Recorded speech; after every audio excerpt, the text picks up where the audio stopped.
بسم الله الرحمن الرحيم. اعزائي التلاميذ، في هذا الفيديو غادي نشوفوا التصحيح ديال التمارين. دونك الكتاب ديال لونيفير بلس صفحه 193. السؤال الاول: كومبليتي لي فراز. لونيتي دو لا ريزيستانس الكتريك اي دو سيمبول اي اسم او وحده المقاومه الكهربائيه هي ورمزها. دونك خصكم تفرقوا دائما بين اسم الوحده والرمز ديالها. دونك لو نون هو الاوم دو سيمبول اوميغا. الجمله الثانيه: بلي لا ريزيستانس اي غروند بلي لانتنسيتي دو كورون اي. إذا كانت قيمة المقاومة كبيرة، إذا شدة التيار الكهربائي كيف تكون؟ قلنا هاد الجوج فهما متعاكسين، ملي كتزيد لا ريزيستانس لانتنسيتي كتنقص، والعكس ملي كتنقص لا ريزيستانس لانتنسيتي كتزيد. دونك بلي لانتنسيتي دو كورون اي فيبل، هو الجواب هنا اي فيبل.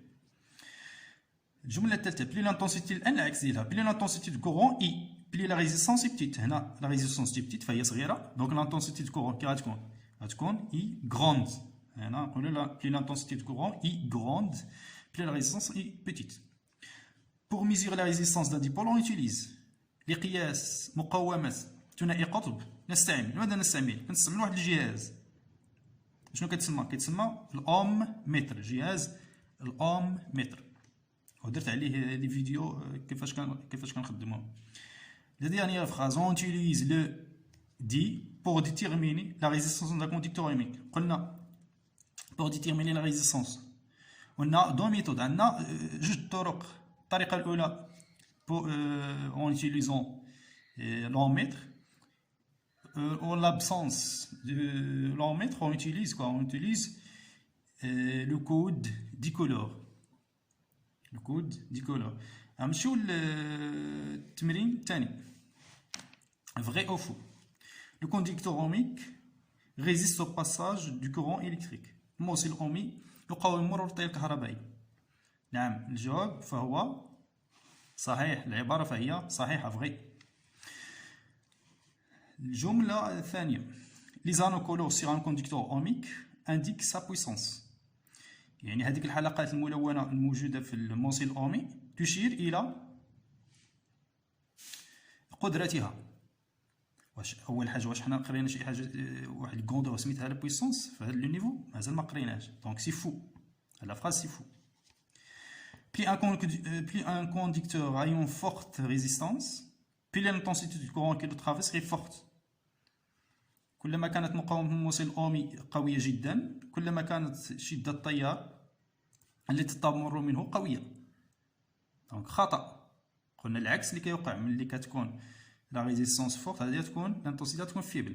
Enfin, le conducteur ohmique, dernière phrase, le conducteur ohmique résiste.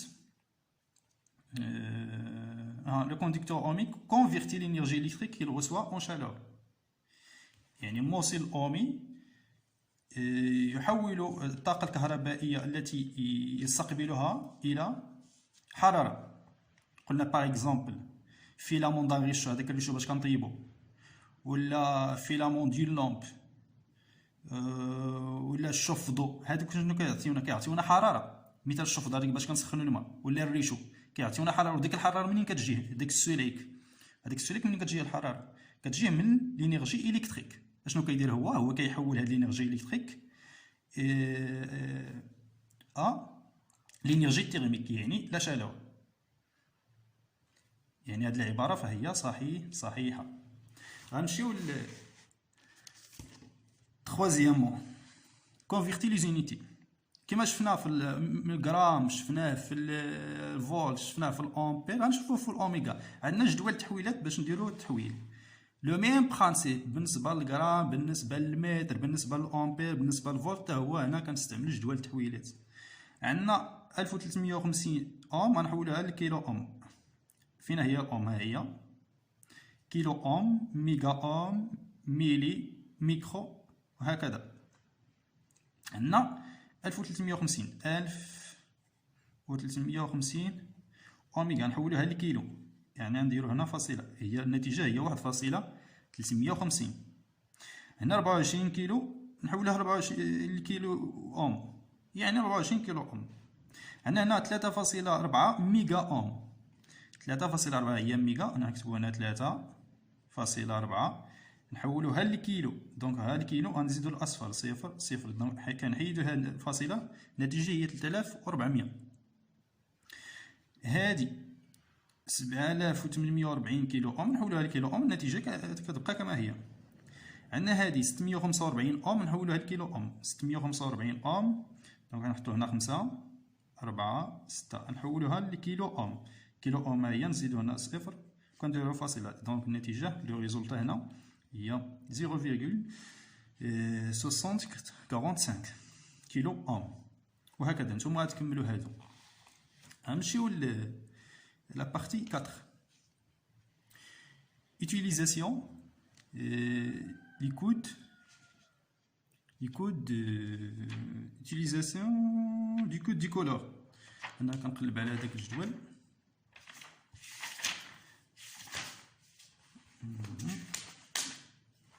utilisation du code décolore. déterminer les valeurs de résistance décolore en mix suivant. donc عندنا هنا هذا عنده الالوان. قلنا le premier anneau correspond au premier chiffre, deuxième anneau deuxième chiffre, troisième anneau هو عدد الاصفار. وعندكم هذاك الجدول خصكم تحطوه دابا قدامكم، هذاك الجدول اللي فيه كود دو كولور. chaque couleur chacun du couleur correspond à un chiffre. غنمشيو لهذا، هذا اللون هذاك جو بونس روج، هذاك لو روج. دونك اش كنكتبو ار 1 يساوي لو روج. شنو اللي كيقابلو الرقم 2، دونك كنكتبو 2. من بعد لو الحلقه الثانيه لانو الثانيه هنا مارون الرقم الموافق لها هو 1. ثم عندنا كذلك لو مارون هنا الحلقه الثالثه قلنا هي عدد الاصفار. البني يقابلها رقم 1، يعني عدد الاصفار هو 1. عدد الاصفار هو 1، دونك كنكتبو صفر فهم. كنمشيو ل R2. R2 يساوي، كنكتبو R2 يساوي، عندنا هنا اللون الأخضر. اللون الأخضر الرقم 5، ثم اللون الأصفر الرقم 4، ثم اللون هذاك فيولي يمكن فيولي يقابله ما باينش مزيان، ما عرفتش تقريبا غادي نقولوا الأزرق. هذا يمكن الأزرق يقابله الرقم 6، يعني عدد الأصفار هو 6. كنزيدو 6 الأصفار، 1 2 3 4 5 6، ومن بعد كنديرو الوحدة ضرورية. إغ 3 يساوي، عندنا هنا لو مارون 1، فيولي رقم 7، ثم عندنا أورانج هو 3، يعني عدد الأصفار هو 3 أوميغا. مفهوم؟ هذه هي الكيسيون 4 1. غنمشيو ل 4 2. 4 2. Détermine la valeur de résistance du conducteur ohmique qui porte les anneaux colorés suivants. عندنا R4 R5 R6. وعندنا بالنسبة للبريسيزيون ما غاديش نديروها، نخليوها ما غاديش نديرها معكم. عندنا R4 نفس الطريقة كما درنا هنا، كنديروها بالنسبة كما درنا هنا نديروها هنا. عندنا لو روج هو الرقم 2، لو نوار 0، لو جون هو 4، دونك عدد الأصفار هو 4. 1 2 3 4، ومن بعد كنديرو الوحدة اوم. إغ 5 لو فيغ هو 5، ثم لو بلو 6، ثم أورانج 3، يعني عدد الأصفار هو 3 الأصفار، كنزيدو عدد الأصفار. إغ 6 مارون 1، ثم فيولي 7، ثم لو نوار هنا الرقم الذي يقابل الأسود هو 0. يعني عدد الأصفار هو 0 ديال الصفر، يعني والو، يعني هنا ما غاديش نزيدو والو. دائما ملي كيكون عندك لو نوار في الحلقة الثالثة راه ما غادي تزيد حتى شي صفر، كدير مباشرة الوحدة. مفهوم؟ السؤال 3. On applique la même tension au bornes de chacun des résistors. ريزيستور كيعنيو بها لي كونديكتور اوميك، يعني R1 R2 R3. Lequel de ces 3 résistors est traversé par le courant d'intensité la plus grande? Justifiez votre réponse. يعني نطبق نفس التوتر بين مربطي كل موصل أومي إغ 1 إغ 2 إغ 3. لكيل دو سي 3 ريزيستور ما هي من بين هذه الموصلات الأومية ما هو الموصل الأومي الذي ستمر فيه شدة التيار الأكبر اللي هي كبيرة بلي غروند. قلنا بلي لا ريزيستانس إلكتريك بريزونت dans un circuit إلفي ملي كتكون واحد المقاومة في واحد الدارة كهربائية مرتفعة. ملي كتكون مرتفعة كي كتكون لانتونسيتي دو كورون qui circule dans les circuits est faible. ملي كتكون المقاومة مرتفعة l'intensité كتكون faible. والعكس صحيح. العكس ديالها شنو هو؟ ملي كتكون la résistance faible l'intensité غتكون grande. هنا عندنا l'intensité la plus grande. دونك غنشوفو هادو شكون اللي فيهم اللي عنده ريزيستانس اصغر قيمه من حيث المقاومه الكهربائيه. عندنا 210 عندنا هنا 54 مليون اوم 54 ميغا عندنا هنا 1700. دونك القيمه المقاومه الصغيره هي اغ 1. دونك هذا تعطينا l'intensité la plus grande. Justifiez votre réponse car le conducteur ohmique R1 possède une valeur de résistance la plus faible. يعني هذه هي أصغر قيمة بينهم. دونك هذا تعطينا l'intensité la plus grande. بالنسبة للتمرين 5 on utilise le multimètre celui-ci pour mesurer les résistances suivantes. نستعمل جهاز متعدد القياس التالي لقياس المقاومة الكهربائية التالية. Quel calibre faut-il choisir pour chaque résistance؟ ما هو العيار الذي سنستعمله بالنسبة لكل مقاومة كهربائية؟ هنا قبل ما نعرفوا لو كاليبر خصنا نحددوا القيمة ديال كل مقاومة كهربائية الأول. دونك عندنا بنفس الطريقة كما حددناها هنا كنحددوهم باستعمال الكود دي كولور. غادي نستعملوا لو كود دي كولور pour déterminer la valeur. من بعد كنقارنوا la valeur de la résistance مع لو كاليبر. قلنا لو كاليبر لو mieux adapté هو اللي كيكون supérieur plus proche à la valeur de la résistance. دونك بنفس الطريقه اللي درنا هنا غنديروهم هنا. عندنا دونك عندنا اغ 1 هنا هي اغ 1 عندنا مارون 1 لو بلو 6 عندنا الاحمر يعني 2 عدد الاصفر هو 2.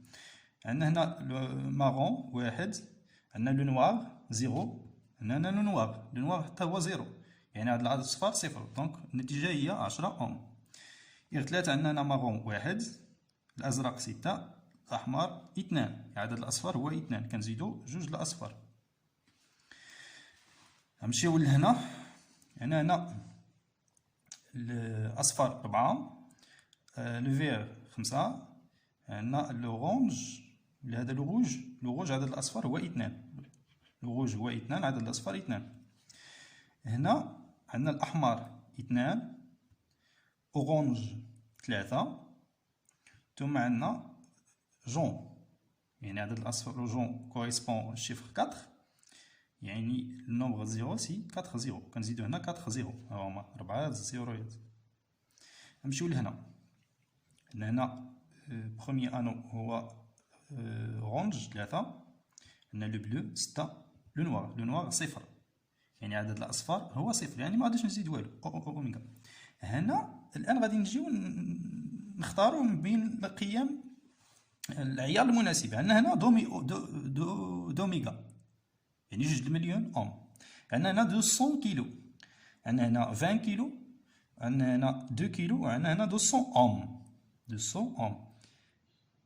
دائما هذا اللي كنختاروا هي لا زون ديال الاوم متر اللي هي من هنا من هذه اللي بالاخضر من 200 حتى ل 2 ميغا.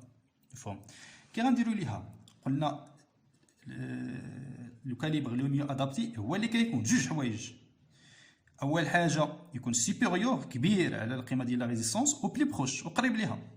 عندنا هنا 1600 اوم. دونك غنحولوها للكيلو كنديروها هكا كتساوي الا غادي نحولوها للكيلو اوم كتعطينا 1.6 كيلو اوم.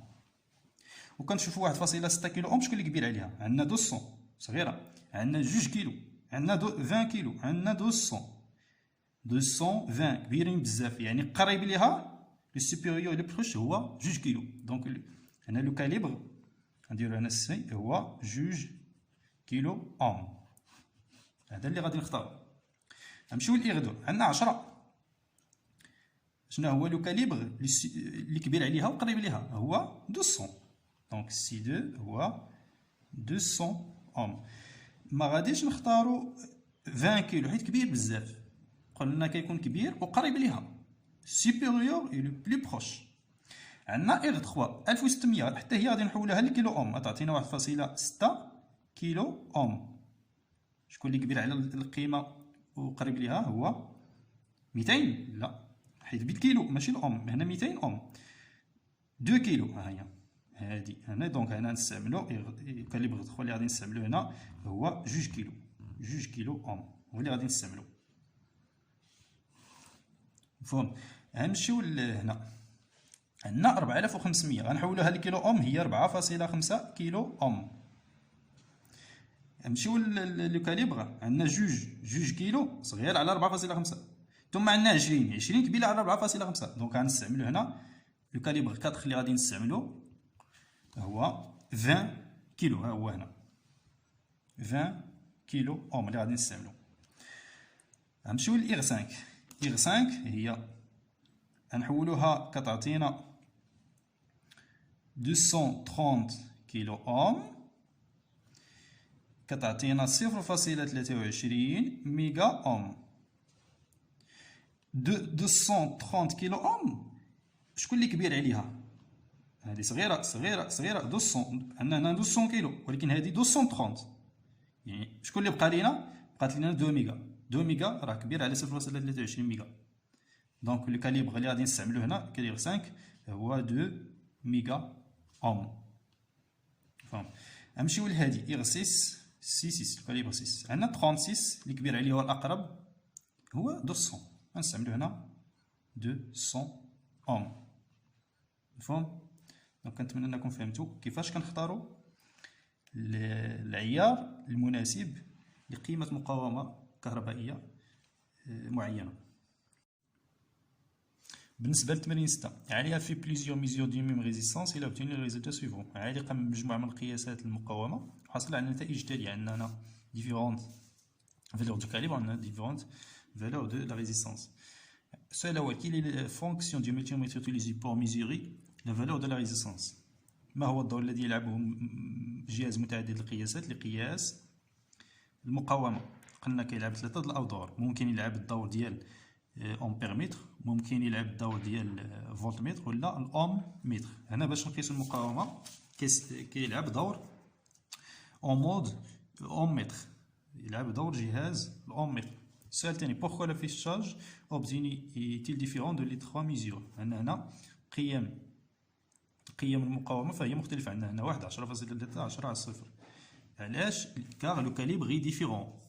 هاد القيم العيار ملي كتختلف قيم المقاومة حتى هي كتختلف على حسب قيم العيار. السؤال 3 que signifie 1 affiché dans le premier mesure؟ قلنا ملي كيكون العيار أصغر من قيمة شدة التيار أو من قيمة المقاومة l'ohmmètre affiche la valeur 1. علاش؟ signifier que le calibre est inférieur à la fin est inférieur à la valeur de la résistance. Très bien. Donc بقى السؤال 4. Pourquoi la quatrième valeur est nulle؟ يعني هادي علاش هادي كتساوي 0؟ Pourquoi؟ car le calibre est très grand. ملي كيكون لو كاليبر عادة لا بروميير ميزور كتعطينا 0. ملي كيكون الكاليبر كبير بزاف كتعطينا 0، ولكن ملي كنقصوه كنحصلوا على قيمة معينة. السؤال 5 كيلي لا فالور دو لا ريزيستانس؟ ما هي قيمة المقاومة؟ هذه 0 هذه 1. دونك اش ناخدو 10 ولا 10.3. Vous voyez ici que le calibre ديال 20 كيلو donnera un chiffre significatif supplémentaire اللي هو 3. هنا عندنا غير 10، عندنا هنا 10.3. هنا عندنا هاد الشيفر significatif supplémentaire اللي هو 3. Donc, il y a la valeur la plus précise car elle contient plus de chiffres significatifs. فيها هنا 3 chiffres. هنا فيها غير 2. Donc, غادي ناخذوا 10.3. Donc, R تساوي 10.3. بقات لنا الوحدة l'unité. l'unité واش غادي نعطيوه الأوم ولا كيلو أوم؟ قلت لكم دائما الوحدة هي. بالنسبة لهاد التمرين 7 on réalise le circuit ci-contre. عندنا لو circuit. قالوا لنا في هذا السؤال دوني لو نون دي ديبول يوتيليزي دون سي سيركوي. يعطي اسم ثنائيات القطب المستعمله في الذره. عندنا هنا جينيراتور، هذا باين امبيرمتر، هذا ديود الكترومينيسون او ليد. هذا سي ان كونديكتور اوميك، ممكن نسموه كونديكتور اوميك، ممكن نسموه كذلك ريزيستور، ممكن نسموه ريزيستانس الكتريك. عندنا السؤال الثاني كي لو ديبول كي ليميت لانتونسيتي كورون دون لو سيركوي. ما هو ثنائي القطب الذي يحيد من شده التيار الكهربائي في الذره؟ Le générateur, c'est un dipôle qui produit le courant électrique. L'ampèremètre, le rôle de l'ampèremètre, c'est de mesurer, effectuer la mesure de l'intensité du courant qui circule dans le circuit. Un diode électrominescent, c'est un dipôle capable d'émettre de la lumière lorsqu'il est parcouru par un courant électrique. هذا ينتج ضوءا. هاد لي دو فليش سينيفي لا لوميير، فهو ينتج ضوءا عندما يمر من خلاله تيار الكهربائي. هادو كنستعملوهم في المصابيح الليد اللي كنعرفوا، كنستعملوهم دابا اللي هما اقتصاديين، كنستعملوهم كذلك في السيارات. هادو كتستعملوا في السيارات كذلك. وعندنا هنا كونديكتور اوميك. كونديكتور اوميك بطبيعه الحال الدور ديالو هو ليميت لانتونسيتي دو كورون qui circule dans un circuit électrique. السؤال 3. Que va-t-il se passer si on enlève le conducteur ohmique du circuit؟ ماذا سيقع عندما سنزيل الموصل الأومي في الدار؟ درنا تجربة في الدرس، إلا ما عقلتيش عليها رجع للدرس وتفرج في الفيديو ديال الدرس. عندما نضيف موصل أومي في الدارة نلاحظ أن شدة التيار انخفضت. هنا عندما نزيله إذا شدة التيار سترتفع. دونك كو فاتيل سو باس، إذا الذي سيقع هو أن شدة التيار سترتفع. l'intensité de courant électrique va augmenter. Très bien.